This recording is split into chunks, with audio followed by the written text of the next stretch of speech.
The morning I found out my wife had been living a double life, I was eating Lucky Charms and reading quarterly earnings reports. Such mundane beginnings for the day that would detonate my entire world. It started with a phone call from Dr. Amanda Foster at Carolina Reproductive Medicine. "Mr. Parker, could you and Jessica come in this afternoon? There's something we need to discuss regarding her examination results." I glanced at the kitchen clock, 8:47 a.m. Jessica had already left for her shift at Children's Presbyterian. 4 years of marriage, and I could set my watch by her routines. Coffee at 6:15, shower at 6:30, out the door by 7:45, scrubs pressed, dark hair pulled back in that practical ponytail she'd worn since nursing school. "Of course, Dr. Foster. Is everything all right?" A pause. In my line of work, corporate finance, pauses mean problems. "It's best if we discuss this in person. Can you both be here at 4 p.m.? "I'll make it work." After hanging up, I stared at the phone. Jessica and I had been trying to conceive for 2 years. The fertility journey had been exhausting. Temperature charts, ovulation predictors, timed intimacy that felt more clinical than romantic. Jessica had become obsessed with it all, downloading apps, joining online forums, marking our calendar with symbols that looked like hieroglyphics. When we finally decided on IVF, I thought we'd reached the light at the end of the tunnel. Jessica seemed relieved too, almost eager to start the process. Dr. Foster came highly recommended, and the initial consultations had gone smoothly. Jessica's medical history interview was scheduled for last week while I was in Atlanta closing a merger. I called Jessica at work. "Hey babe, Dr. Foster wants to see us both at 4 today." "Both of us?" Her voice sounded strange, tight. "Did she say why?" "Just something about your exam results. Probably routine follow-up." Silence stretched across the line. In the background, I could hear the familiar sounds of the pediatric ward, monitors beeping, children's voices, the squeak of sneakers on linoleum. "Jess, you there?" "Yeah, sorry. Busy morning. I'll meet you there." She hung up without saying goodbye. At 3:45 p.m., I sat in the parking lot of Carolina Reproductive Medicine, watching Jessica's Honda Accord pull in. She looked pale through the windshield, gripping the steering wheel even after she'd parked. I walked over as she climbed out. "You okay? You look like you've seen a ghost." "Just tired. Double shift yesterday, remember?" I didn't remember her mentioning a double shift, but Jessica's schedule was always chaotic. We walked into the clinic together, her hand cold in mine. Dr. Foster's office felt different this time. The motivational posters about new beginnings and miracle babies seemed to mock us. Dr. Foster herself, usually warm and optimistic, wore a carefully neutral expression. "Please sit down." She gestured to the chairs across from her desk. "I wanted to discuss some inconsistencies we've found in Jessica's medical history." Jessica's hand tightened in mine. I could feel her pulse racing. Dr. Foster opened a file. "During the physical examination, we found evidence that suggests Jessica has had a previous full-term pregnancy. However, her medical history indicates no prior births or pregnancies." The words hit me like ice water. Jessica's hand went limp. That's impossible," Jessica stammered. "I've never been pregnant before. Never. You must be mistaken." Dr. Foster's expression remained professionally kind, but firm. "The physical evidence is quite clear. The cervical changes, the abdominal scarring patterns, the breast tissue characteristics, these are consistent with someone who has carried a pregnancy to term and delivered." I turned to look at Jessica. Her face had gone white, and she was staring at her hands. "Jessica?" "There must be some mistake," she repeated, but her voice was barely a whisper. Maybe the equipment is wrong? Or you're reading someone else's chart? Dr. Foster leaned forward slightly. Jessica, I need you to understand how important accurate medical history is for IVF treatment. Previous pregnancies affect medication protocols, dosing, and risk assessments. If there's anything you haven't told us, now is the time. Jessica stood abruptly. I need some air. I can't. She rushed out of the office. Dr. Foster and I sat in awkward silence for a moment.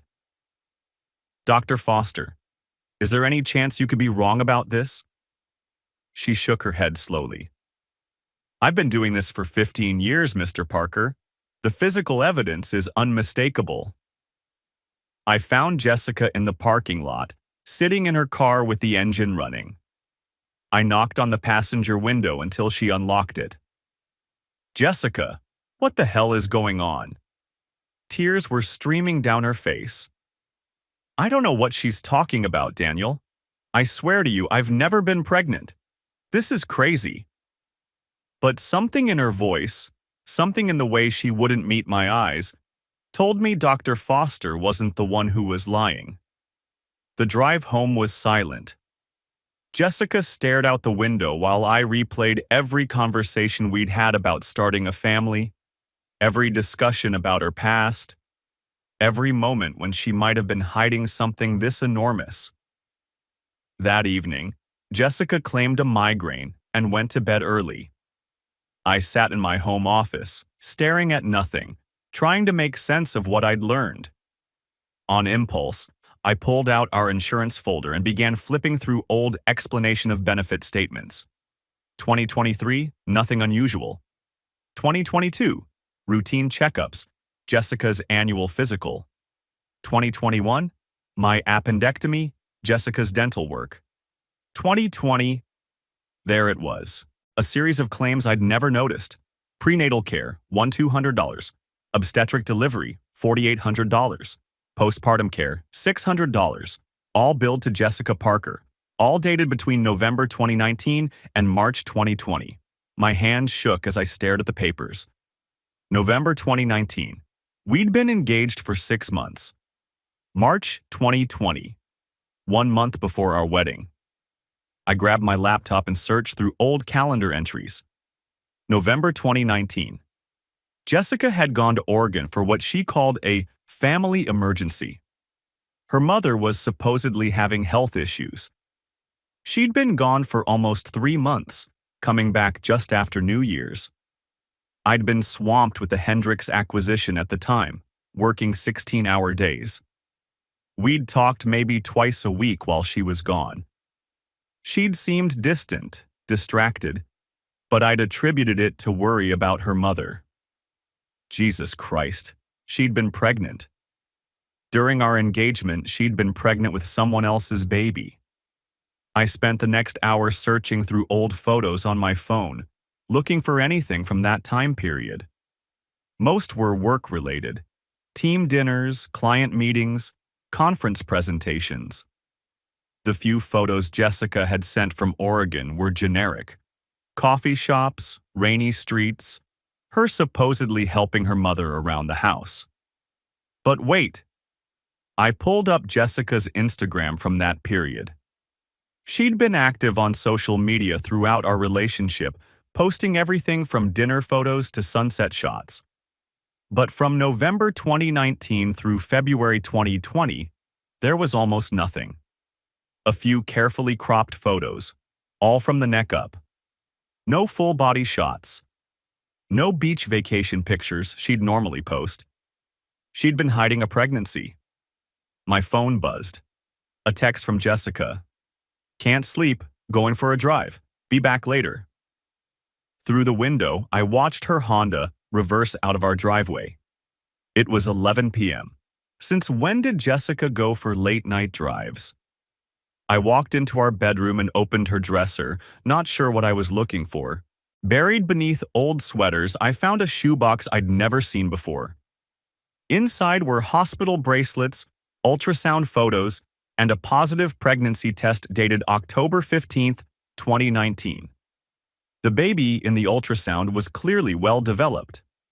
The date stamp read December 20th, 2019. Jessica had been nearly 3 months pregnant when this was taken. At the bottom of the box was a birth certificate. Baby boy. Born March 15th, 2020. Mother, Jessica Lynn Coleman. Father, Thomas Solomon. Thomas Solomon. Not some random guy, not some college boyfriend named Tommy that she'd barely mentioned. I photographed everything with my phone, then carefully replaced the items exactly as I'd found them. My wife, the woman I'd trusted with my entire future, had been pregnant with another man's child during our engagement. She'd given birth to that child and somehow managed to hide it from me completely. But who was Thomas Solomon? And where was this child now? I didn't sleep that night. Jessica came home around 2 a.m., sliding into bed quietly. I pretended to be asleep, listening to her breathing, wondering who she really was. The next morning, I called in sick to work for the first time in 3 years. After Jessica left for the hospital, I drove to the office of Kevin Walsh, a private investigator my company had used for due diligence on acquisitions. Kevin was exactly what you'd expect from a former police detective. 60-something, gray beard, sharp eyes that missed nothing. His office smelled like coffee and old cigarettes. "I need you to look into my wife," I said without preamble.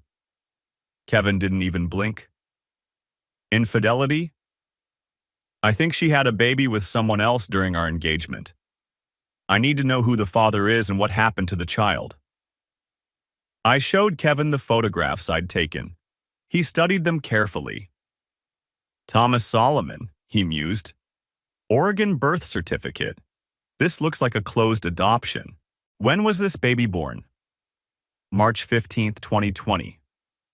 "And you were married when?" "April 2020. Kevin whistled low. "She was pregnant with another man's child right up until your wedding. That's cold, even by my standards. Can you find out about Thomas Solomon? And the adoption?" "I can find out about a ham sandwich if you pay me enough. Give me a week." I spent that week in a haze, going through the motions of normal life. Jessica seemed relieved that I'd stopped asking questions about the fertility clinic visit. She even suggested we make another appointment with Dr. Foster. "Maybe I should get a second opinion," she said over dinner Tuesday night. "Sometimes medical equipment can malfunction." "That's a good idea," I replied, cutting my steak with more force than necessary. Kevin called me the following Friday. "We need to meet. What I found is bigger than what you hired me for." We met at a sports bar near his office. Kevin slid a manila folder across the table. "Thomas Solomon, 38 years old, real estate developer based in Seattle. Never been married, no other children on record. Company's called Solomon Properties, does high-end commercial development." I opened the folder. Thomas Solomon was handsome in that polished, expensive way. Perfect smile, perfect hair, perfect suit in every photo. The kind of man who drove a BMW and vacationed in Napa Valley. "Here's where it gets interesting," Kevin continued. "Your wife's social media activity shows multiple trips to Seattle over the past 2 years. Her credit card statements show hotel charges that coincide with Thomas's location tags on Instagram." My stomach dropped. "She's still seeing him?"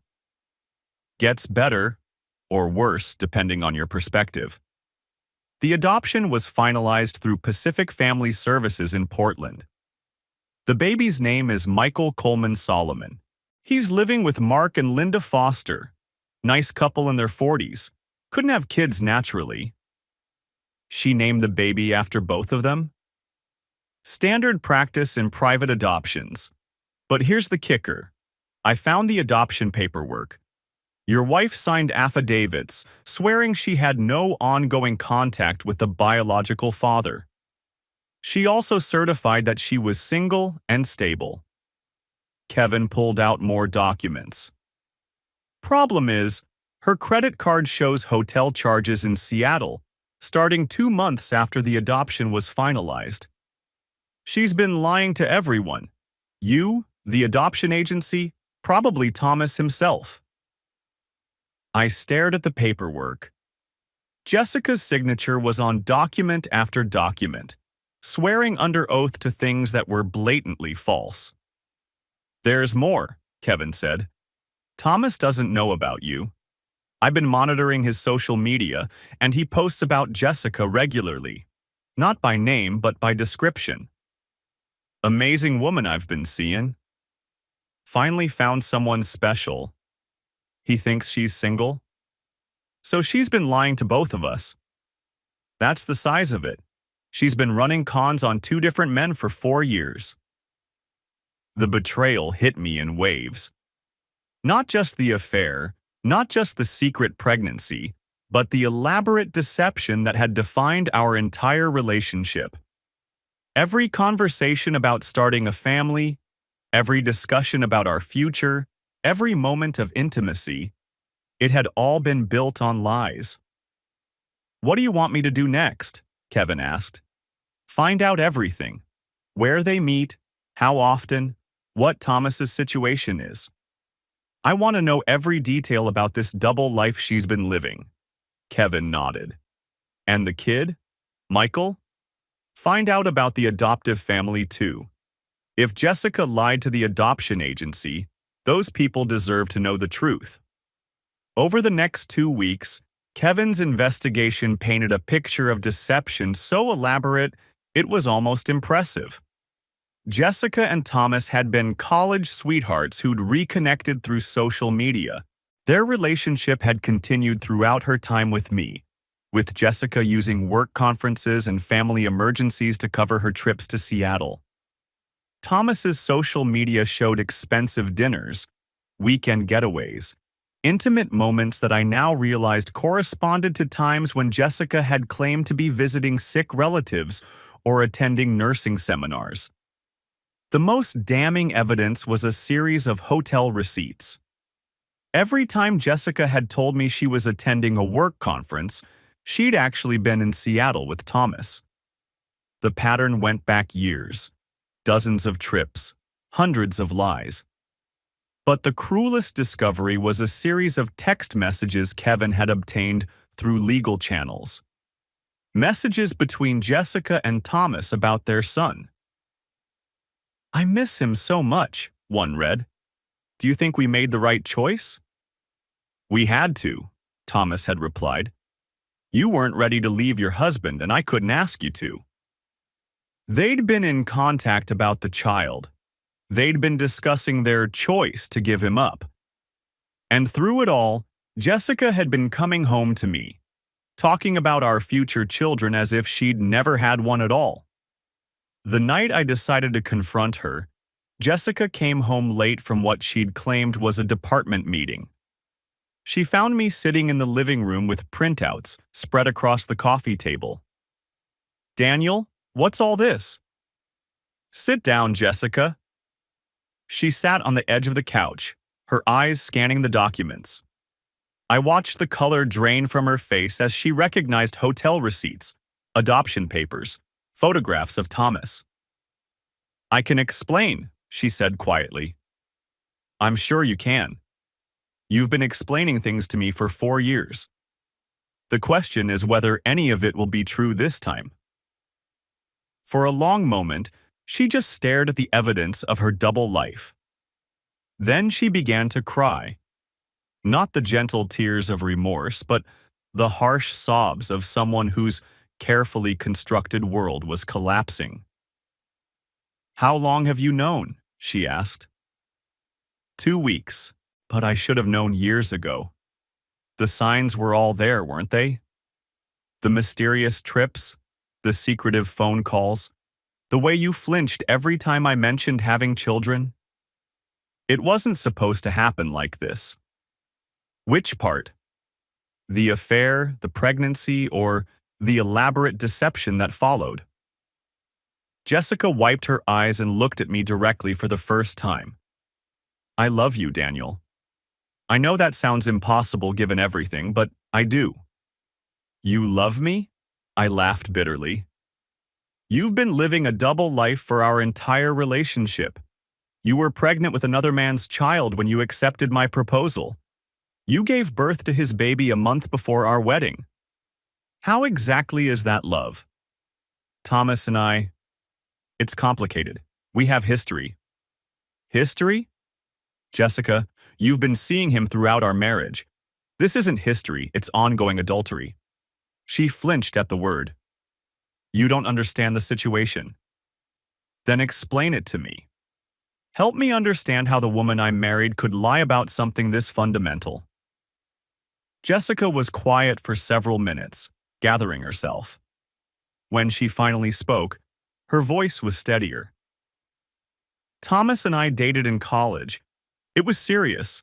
We talked about marriage, children, the whole future. But his family had money and mine didn't. His parents made it clear I wasn't good enough for their son. So you broke up. We tried to, but we kept finding our way back to each other. When I met you at that charity run, I thought I could move on. You were everything Thomas wasn't. Stable, dependable, someone who wanted a life with me regardless of my background. And yet you kept seeing him. It started as closure, one last goodbye, but we couldn't let go of each other. I held up the adoption papers. This is your idea of not being able to let go? Having his child and giving it away? Jessica's composure cracked again. That was the hardest thing I've ever done. I thought if I chose you, chose stability, chose the life I was supposed to want, I could forget about Thomas and move forward. But you didn't forget. No. And when Michael was born? She closed her eyes. I couldn't cut Thomas out completely. He's the father of my child. Your child that you gave up for adoption while lying to everyone involved. I did what I thought was best for everyone. Thomas wasn't ready to be a father. I wasn't ready to leave you. And Michael deserved parents who could give him everything. So you decided to have your cake and eat it too. Keep the husband for stability, keep the boyfriend for passion, and get rid of the inconvenient reminder of your infidelity. Jessica winced. It wasn't that simple. It was exactly that simple. You made a series of selfish choices and covered them up with lies. Do you have any idea what this has done to me? What it's done to that child's adoptive parents? What it's done to Thomas, who thinks you're single? Thomas knows about you now, she said quietly. What? I told him last week, after the fertility clinic appointment. I knew it was all going to come out. And what did he say? Jessica looked away. He was angry. He thinks I've been using him. Haven't you been? It's not that simple, Daniel. What Thomas and I have is real. What you and I have is real too. They're just different. I stared at my wife. This woman I'd thought I knew completely, and realized I'd been living with a stranger. The Jessica I'd married was a carefully constructed fiction, designed to hide the real woman who was capable of this level of deception. There's something else you need to know, I said, pulling out Kevin's final report. The adoption paperwork you signed contained false statements, perjury. You swore under oath that you had no ongoing contact with the biological father and that you were single and stable. Both were lies. Jessica's face went pale. What does that mean? It means you committed felonies in the process of this adoption. It means the adoptive parents have grounds to void the adoption if they choose. It means you could face criminal charges. They wouldn't. They can't. They can, and they might. Kevin's already identified the violations. The adoption agency takes fraud very seriously, especially when it involves the welfare of a child. Jessica stood up abruptly. I need to call Thomas. I need to figure out what to do. No, Jessica. You need to pack your things. We're done. She spun around to face me. Daniel, please. We can work through this. Marriage counseling, therapy, whatever it takes. Work through what? The fact that you've been lying to me about literally everything for 4 years? The fact that you have a child with another man? The fact that you've been conducting an affair throughout our entire marriage? It wasn't an affair exactly. Thomas and I have history. Jessica, you've been having sex with another man for the duration of our marriage. That's the definition of an affair. You don't understand the complexity of the situation. The complexity? I laughed humorlessly. The only complex thing here is the web of lies you've created. The truth is actually very simple. You wanted 2 different lives, so you lied to everyone to get them. Jessica sat back down, defeated. What happens now? Now you pack your things and leave. Tomorrow I'm filing for divorce, and I'm going to make sure everyone knows exactly who you really are. Daniel, please. I know I made mistakes, but I love you. That has to count for something. Love? I looked at the woman I'd planned to spend my life with. The woman I'd trusted with every dream and fear. The woman who'd turned out to be a complete fiction. If this is your idea of love, I never want to experience it again. Jessica tried to argue, to explain, to justify her choices. But there was nothing left to say. 4 years of marriage, 6 years of relationship, and it all came down to a pile of documents that proved everything had been a lie. She packed 2 suitcases that night and left to stay with her sister Amy. I watched her Honda disappear down our street and felt nothing but relief. The next morning, I called Patricia Williams, the divorce attorney my company used for executive separations. Patricia had a reputation for being ruthless when the situation called for it. Adultery throughout the marriage, she said, reviewing Kevin's evidence. Secret pregnancy and birth. Ongoing deception about a child. Perjury in adoption proceedings. Mr. Parker, this is about as clear-cut as divorce cases get. What are my options? In North Carolina, adultery is still grounds for divorce and affects property distribution. But there's something else that might interest you. Patricia pulled out a thick legal book. North Carolina is one of the few states that still recognizes heart-bomb torts, specifically alienation of affection and criminal conversation. Which means what? You can sue Thomas Solomon personally for interfering with your marriage and for having sexual relations with your wife. These are separate civil actions apart from the divorce. Can I win? Patricia smiled grimly. With this evidence? Mr. Parker, alienation of affection awards in North Carolina have reached 6 figures. Thomas Solomon knowingly carried on an affair with a married woman. He's financially liable for the damage to your marriage. Over the next month, we built a comprehensive legal strategy. The divorce petition cited adultery and included every piece of evidence Kevin had gathered. The heart-bomb lawsuits against Thomas sought damages for the willful interference with my marriage. But I wasn't satisfied with just legal remedies. Jessica and Thomas had destroyed my life with their selfishness and deception.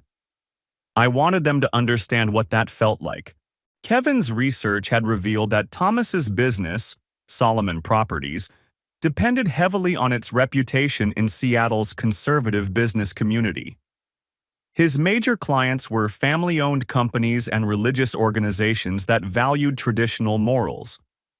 I created an anonymous blog called Seattle Real Estate Truth and began posting the evidence of Thomas's affair with a married woman. The birth certificate showing his abandoned son. The hotel receipts proving his ongoing relationship with someone he knew was married. Within 2 weeks, Thomas's business began to feel the pressure. 2 major clients terminated their contracts. His loan applications for new projects were suddenly more scrutinized. His picture-perfect professional image was cracking. But the real pressure came from an unexpected source: Thomas's own family. Kevin's research revealed that Robert and Margaret Solomon, Thomas's parents, were wealthy Catholics who'd built their fortune through careful business practices and strong moral principles. They'd been expecting Thomas to settle down and provide them with grandchildren. I sent them a package containing copies of Michael's birth certificate, the adoption papers, and evidence of Thomas's ongoing affair. The accompanying letter was simple. Mr. and Mrs. Solomon, you have a grandson named Michael Coleman Solomon, born March 15, 2020. Your son abandoned him to adoption while continuing an affair with a married woman. I thought you should know. Kevin reported the aftermath through his contacts in Seattle. The Solomon family was devastated. Robert Solomon called Thomas into his office and threatened to cut him off financially unless he took responsibility for his actions. Margaret Solomon contacted Pacific Family Services directly, demanding information about her grandson. The adoption agency was forced to admit that the biological father had been deceived about the circumstances of the adoption. Thomas's carefully constructed life began falling apart. His parents' financial support disappeared. His business reputation was in tatters. And now his own family was pressuring him to make amends for abandoning his son. But I wasn't finished. The perjury charges against Jessica were moving forward. The Oregon District Attorney's Office took adoption fraud seriously, especially when it involved false statements under oath. Jessica was facing potential felony charges that could result in prison time and the permanent loss of her nursing license. Her sister Amy called me repeatedly, begging me to drop the charges. She made mistakes, Daniel, but she doesn't deserve to have her life destroyed. She destroyed her own life, I replied. And mine. And that child's. And the adoptive family's. I'm just making sure everyone knows the truth. Jessica tried to contact me directly, but I'd blocked her number. The few messages that got through via email were pathetic attempts at manipulation, claims that she was sorry, that she'd made mistakes, that we could work things out if I'd just give her a chance. But the most satisfying development came from an unexpected quarter. Mark and Linda Foster, Michael's adoptive parents, contacted my attorney directly. They'd been devastated to learn about the deception in the adoption proceedings, but they weren't seeking to void the adoption. Instead, they wanted justice for the lies they'd been told.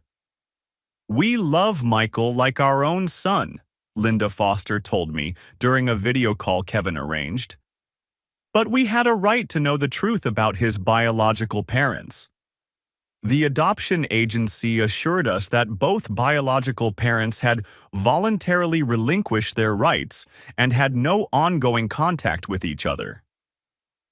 What can I do to help? I asked. Testify to Jessica's character. Help us prove that she deliberately deceived everyone involved in the adoption process. It turned out that the Fosters had grounds for a civil lawsuit against both Jessica and Thomas for fraudulent misrepresentation. The adoption agency was also facing potential liability for failing to verify the information they'd been given. The legal proceedings moved quickly. The heart bomb lawsuits against Thomas proceeded to trial in the spring. With Kevin's evidence, Patricia presented a clear case of willful interference with marriage. Thomas's attorney tried to argue that Jessica had misrepresented her marital status, making Thomas an unwitting participant in adultery. But the evidence showed that Thomas had known Jessica was married. Hotel receipts included charges for Mr. and Mrs. Parker when Jessica used her married name for airline reservations. The jury awarded me $350,000 in damages, $200,000 for alienation of affection, and $150,000 for criminal conversation. Thomas was also ordered to pay my attorney's fees. The financial judgment devastated what remained of Thomas's business. He was forced to liquidate assets to pay the award, and his reputation in Seattle's business community was permanently damaged. Jessica's criminal trial was even more straightforward. The evidence of perjury in the adoption proceedings was overwhelming. She'd signed multiple documents under oath that contained deliberate falsehoods. Her defense attorney tried to argue emotional distress and complicated circumstances, but the prosecution focused on the impact to the adoptive family and the child. Jessica pled guilty to avoid jail time, but received 5 years of probation and a felony conviction that effectively ended her nursing career. The divorce was finalized 8 months after I'd first learned the truth. Despite Jessica's attempts to claim emotional distress and seek alimony, the adultery finding meant she received only what North Carolina law required, roughly half of our marital assets, minus the costs she'd imposed through her deception. I kept the house, most of our savings, and my retirement accounts. Jessica got her car, some personal belongings, and the knowledge that she'd destroyed 3 families through her selfishness. But the most meaningful outcome was the relationship that developed with Michael's adoptive parents. Mark and Linda Foster turned out to be exactly the kind of people every child deserves. Patient, loving, committed to giving Michael every opportunity. They'd been married for 12 years before adopting, and they treated Michael like the miracle they'd waited for.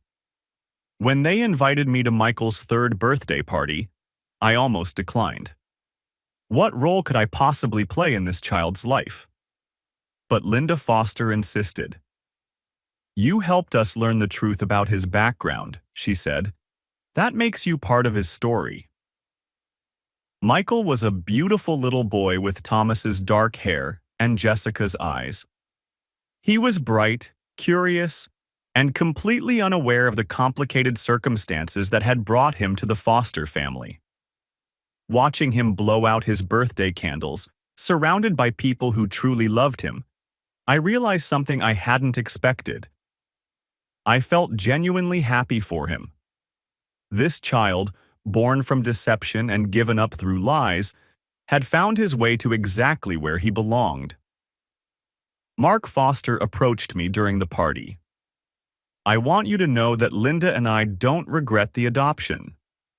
Michael is our son in every way that matters.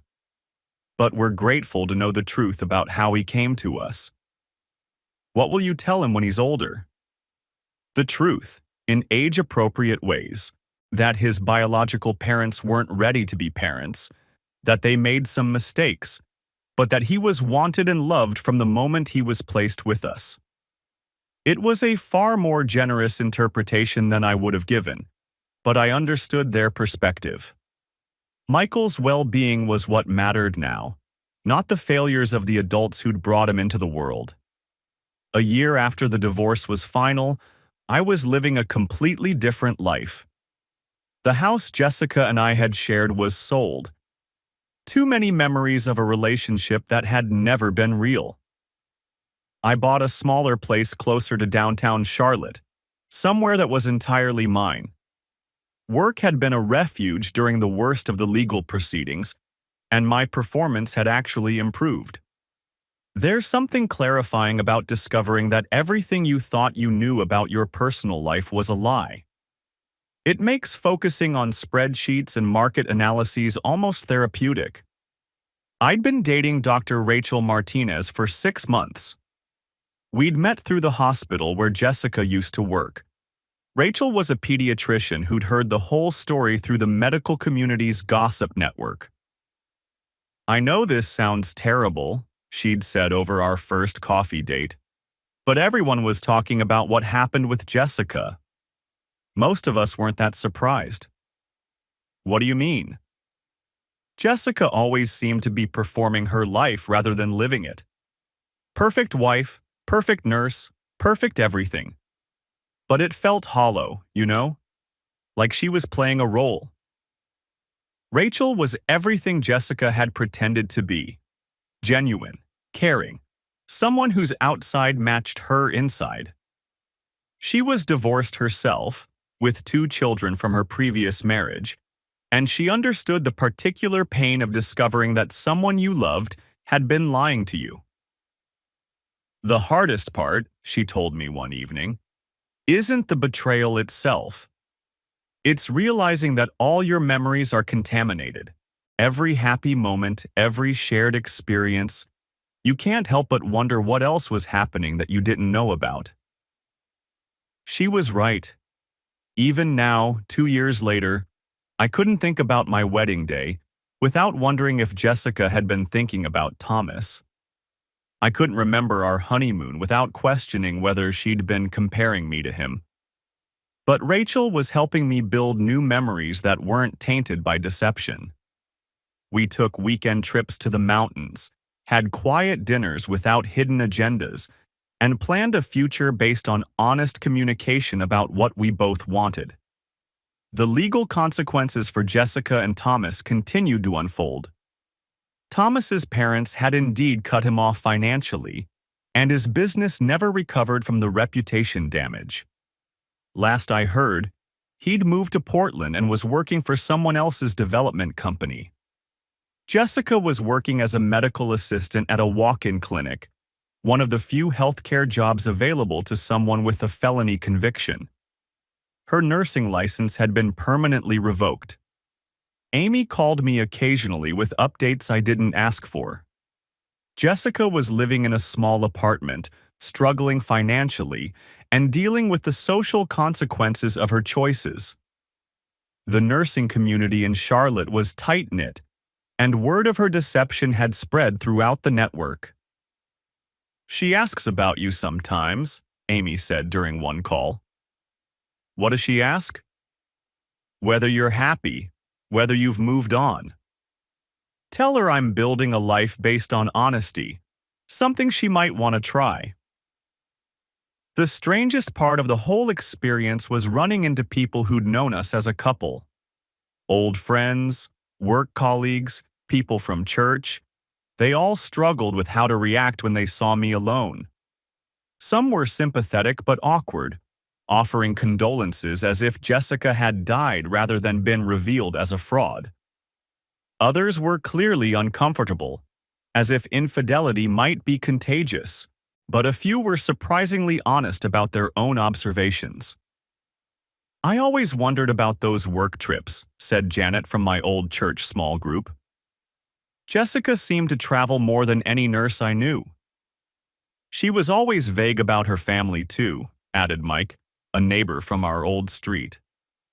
"Remember when you asked me to check on the house while you were both supposedly visiting her mother? Jessica's car was in the driveway the whole time. The signs had been there. I'd just chosen not to see them, or I'd accepted explanations that made no sense because I trusted the person giving them." Kevin Walsh had called it the trust trap during one of our final meetings. "Good people assume other people are good," he'd said. "It's not a character flaw to believe your wife when she tells you something, but it does make you vulnerable to people who are willing to exploit that trust. How do you move forward without becoming paranoid? You learn to verify important things without making it obvious. You pay attention to inconsistencies, and you remember that trustworthy people welcome verification because they have nothing to hide." Rachel and I had talked about this extensively. She'd been through her own version of betrayal, when her ex-husband had hidden a gambling addiction that had nearly bankrupted their family. "The key," she said, "is learning to trust your instincts again. When something feels off, there's usually a reason. The trick is addressing it directly instead of making excuses for the other person." It was good advice, but it represented a fundamental change in how I approached relationships. With Jessica, I'd been the trusting husband who assumed the best about his wife's motives. With Rachel, I was more cautious, more observant, more willing to ask direct questions when something didn't add up. Rachel seemed to understand this shift. She volunteered information about her whereabouts, introduced me to her friends and colleagues, and made her life transparent in ways that Jessica never had. "I want you to feel secure," she told me. "After what you went through, you have every right to need more reassurance than someone else might." It was a generosity that Jessica had never shown, the willingness to accommodate the consequences of someone else's bad behavior. The third anniversary of Michael's birthday party arrived in March. The Fosters had made it an annual tradition to invite me, and I'd grown to treasure these occasions. Michael was now a confident 5-year-old who called me Uncle Daniel and always saved me a piece of his birthday cake. Watching him grow up had been unexpectedly healing. This child, the living evidence of Jessica's betrayal, had become a symbol of resilience instead. He was thriving despite the circumstances of his birth, surrounded by people who'd chosen to love him regardless of how he'd come to them. "We've been thinking about having another birthday party this year," Linda Foster mentioned as we watched Michael play with his friends. "A different kind." "What do you mean?" "A celebration for us, the adoptive parents. 3 years of being Michael's family. We thought you might want to join us." It was their way of acknowledging that we'd all been affected by Jessica's deception, but we'd all chosen to build something positive from it. The Fosters had their son. I had the truth about who I'd been married to. And Michael had a family that was honest about their love for him. That evening, as I drove home from the party, I realized I couldn't remember the last time I'd thought about Jessica with anger. The rage that had consumed me during the divorce proceedings had gradually faded into something more like pity. She'd destroyed multiple lives to maintain an illusion that was never sustainable. The elaborate deception that had seemed so sophisticated was actually the desperate scrambling of someone too immature to make difficult choices. Thomas had been equally pathetic in his own way. A man in his 30s who'd convinced himself that an affair with a married woman was somehow romantic rather than simply destructive. But the real revelation was recognizing how much better my life had become without the constant underlying stress of being lied to. I hadn't realized how much energy I'd been spending on the cognitive dissonance of trying to reconcile Jessica's words with her actions. Rachel and I were planning to move in together that summer. It was a decision we'd approached carefully, with honest conversations about expectations, finances, and long-term goals. "I want to make sure we're doing this for the right reasons," she'd said. "Not because it's convenient or expected, but because we're building something together." It was exactly the kind of conversation Jessica and I had never had. Our relationship had proceeded according to social scripts: dating, engagement, marriage, trying for children, without ever examining whether we actually wanted the same things or were just following a checklist. With Rachel, every step was deliberate. We'd discussed her children's adjustment to a new relationship, my concerns about blending families, and the practical questions of whose house to live in and how to merge our belongings. "This feels different," I told her one evening as we planned the logistics of combining our lives. "Different how?" "Real. Like we're actually building something together instead of just playing the roles we think we're supposed to play. Rachel smiled. That's what happens when two people are honest with each other from the beginning. Honesty. Such a simple concept, but I'd learned how rare it actually was. Not just the big honesty of fidelity and commitment, but the small daily honesty of saying what you mean and meaning what you say. Jessica had been incapable of that level of authenticity. Every conversation had been filtered through the need to maintain her double life. Every shared moment had been contaminated by the secret she was keeping. But the price of her deception had ultimately been paid by everyone involved. Thomas's business and family relationships were permanently damaged. Jessica's career and reputation were destroyed. The adoptive family had been forced to grapple with the realization that they'd been lied to about fundamental aspects of their son's background. And I'd learned that the person I'd planned to spend my life with was essentially a stranger. The legal proceedings were finally complete. The civil judgments had been paid, the criminal sentences served, and the divorce settlements finalized.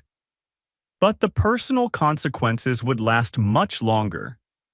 Jessica would carry a felony conviction for the rest of her life. Thomas would never fully rebuild his professional reputation. And I would never again enter a relationship with the naive trust I'd brought to my marriage. But there were unexpected benefits too. The experience had taught me to value authenticity over performance, substance over surface, and careful observation over blind faith. Rachel's children, Emma and David, had accepted me into their family with the resilience that children often show. They'd been hurt by their father's gambling addiction, but hadn't let that experience make them suspicious of all adults. Kids are better at moving forward than adults are, Rachel observed. They don't spend as much time analyzing what went wrong or trying to prevent every possible future problem. She was right. Emma and David judged me based on how I treated them and their mother, not on the failures of other adults in their lives. It was a gift I was still learning to give myself, the ability to judge new situations based on present evidence rather than past betrayals. The final piece of closure came from an unexpected source. Kevin Walsh called me on a Tuesday afternoon in late spring. Thought you'd want to know. Jessica Coleman is getting remarried. To whom? Some guy named Martin Rodriguez. Manages a restaurant in Raleigh. They've been dating for about 6 months. I felt nothing but curiosity. Does he know about her history? That's the interesting part. Apparently, she's been completely honest with him about everything. The affair, the secret pregnancy, the criminal conviction. She told him all of it before they got serious. Huh. People can change, I guess. Or maybe she finally learned that lying is more trouble than it's worth. After hanging up, I found myself hoping that was true. Not for Jessica's sake, but for her new partner's. Martin Rodriguez deserved to know exactly who he was choosing to build a life with. It was also a reminder that the capacity for deception doesn't necessarily mean someone is incapable of change. Jessica had paid an enormous price for her choices: career, reputation, family, financial security. Perhaps that experience had finally taught her the value of honesty. Or perhaps she'd simply learned to be more careful about her lies. Only time would tell. But it wasn't my concern anymore. Jessica Coleman Parker Rodriguez was someone else's responsibility now, someone else's risk to take or trust to give. My own life was moving forward on a foundation of transparency that would have been impossible during my marriage. Rachel and I were planning a wedding for the following spring, a small ceremony focused on the people who'd supported us through difficult times. The guest list would include the Fosters and Michael, who was excited about being a ring bearer. It would include my parents, who'd been devastated by Jessica's betrayal but had welcomed Rachel warmly. And it would include Rachel's children, who'd asked if they could call me Dad after the wedding. "Are you sure you want to get married again?" Rachel had asked when we first discussed it. "After everything you went through?" "I want to marry you," I'd replied. "That's different than wanting to get married in general." She'd understood the distinction. Marriage as an institution hadn't failed me. Jessica's character had failed. The legal and social framework of marriage was just a tool. Its success depended entirely on the integrity of the people involved. With Rachel, I was building something based on daily choices to be honest, supportive, and committed. With Jessica, I'd been participating in an elaborate performance piece that had looked like marriage from the outside, but had lacked any genuine foundation. The difference wasn't just in the people involved, it was in the approach to the relationship itself. Rachel and I talked through problems instead of hiding them. We verified important information instead of assuming it was true. And we made decisions together instead of letting one person manage all the important details. It was a partnership in ways that my marriage to Jessica had never been, despite all the surface appearances of domestic bliss. On the 5th anniversary of discovering Jessica's pregnancy test hidden in our bedroom, I was packing my office for the move to Rachel's house. In the bottom of a file drawer, I found the manila folder Kevin Walsh had given me that first day. Copies of all the evidence that had unraveled my entire life. Birth certificate, adoption papers, hotel receipts, insurance claims, ultrasound photos of a baby I'd never known existed until he was already 3 years old. For a moment, I considered throwing it all away. The truth had served its purpose. Justice had been achieved. Everyone had moved on. But then I thought about Michael, now a confident 6-year-old who would someday want to understand his own story. The Fosters had promised to tell him age-appropriate versions of the truth, and someday he might want more details. I sealed the folder and wrote, "Michael's background, full documentation on the outside." Then I put it in my safety deposit box along with my will and other important papers. Someday, if Michael wanted to know the complete truth about his biological parents and the circumstances of his adoption, the evidence would be available. Not the sanitized version his adoptive parents would naturally provide, but the full story of the selfishness and deception that had brought him into the world. But also the story of how multiple families had worked to build something positive from that foundation of lies. How the Fosters had chosen love over disappointment. How I'd chosen truth over vengeance.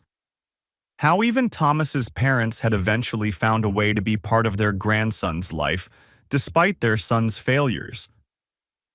Michael's story wasn't really about Jessica's betrayal or Thomas's cowardice or my discovery of the truth. It was about resilience. The capacity of humans to build meaningful lives even when the starting conditions are far from ideal.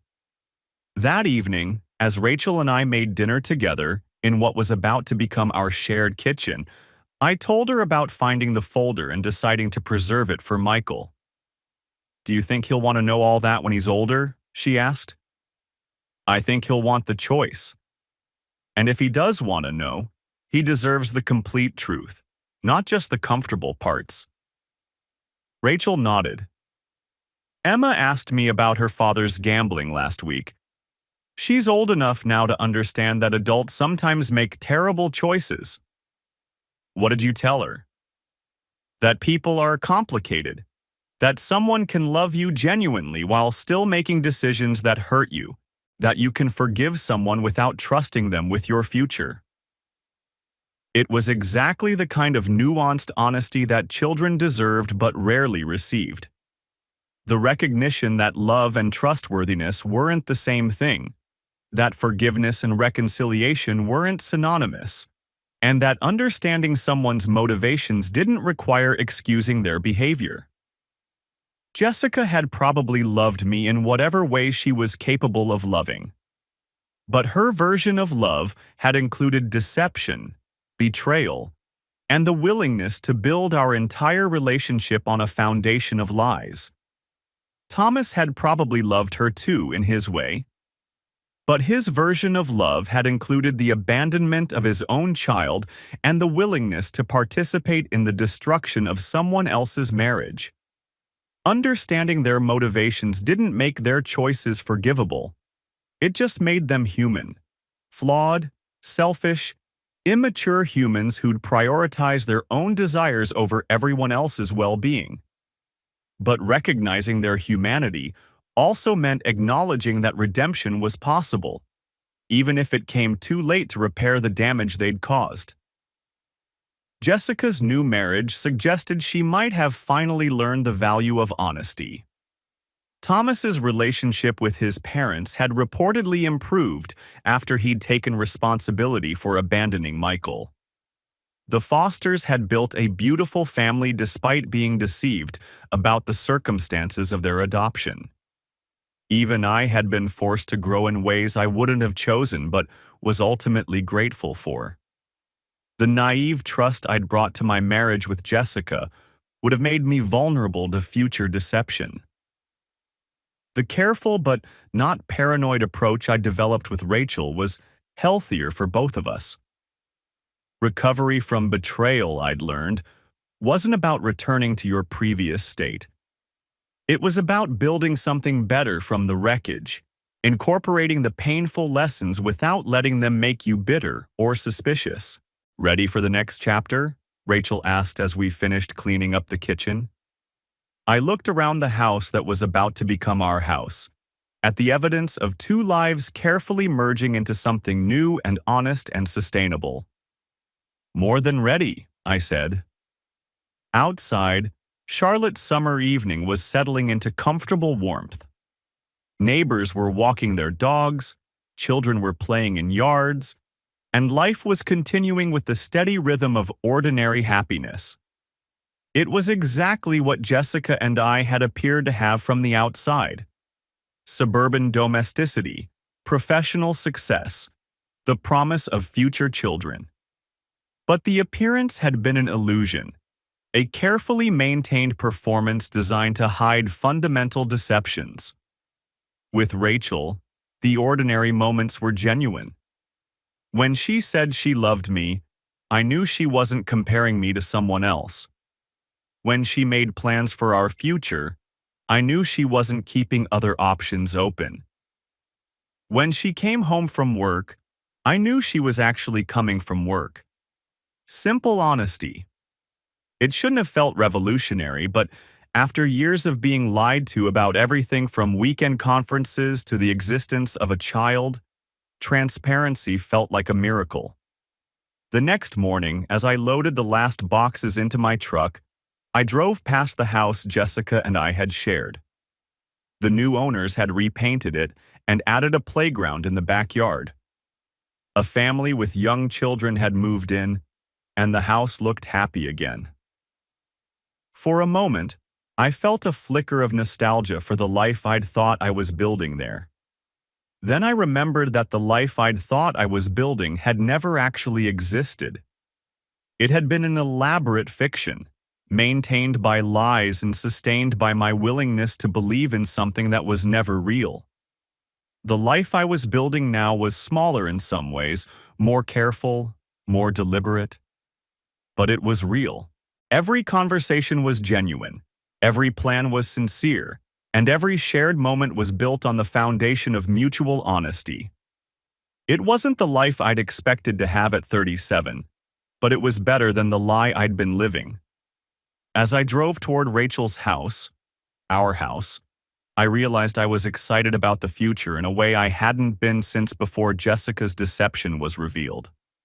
Not the desperate excitement of someone trying to rebuild from wreckage, but the confident anticipation of someone who knew exactly what he was building and why.